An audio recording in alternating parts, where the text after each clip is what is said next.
Alright, well, the day has finally arrived, and I did receive my package after about close to 2 weeks of waiting, and really excited to show the unboxing. If you want to check out the full TikTok live video, I posted it yesterday.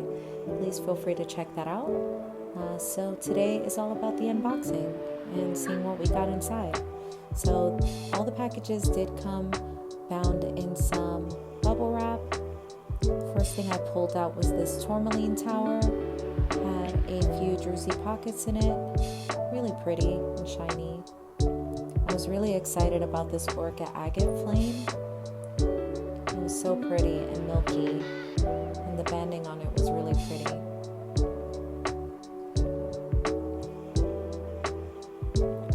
Then I pulled out this smoky quartz flame. So pretty.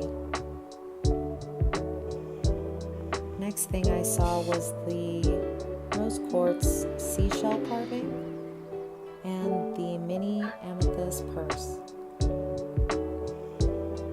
Then I pulled out a couple small mushrooms. One of them was red obsidian, the other one was labradorite, as well as a yellow calcite ducky and this clear quartz dog carving. Then I actually had two of these flower agate star shapes and this beautiful clear quartz sphere holder. Looks like shattered ice. Then I started tearing into this next package. We did have this beautiful ocean jasper heart, and mainly I see them with mostly orange, but this one had quite a bit of yellow in it.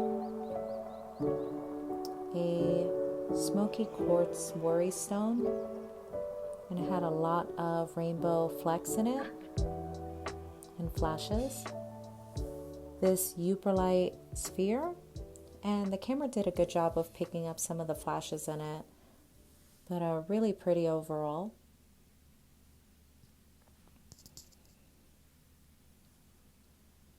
And then this beautiful carnelian freeform. The banding on it was gorgeous. And this Brazilian agate freeform. And these beautiful bracelets that I've been wearing nonstop. Overall, really in love with the scoops that I got. Marsha's the best, and feel free to check out my upcoming scoops as I get them over the next couple weeks.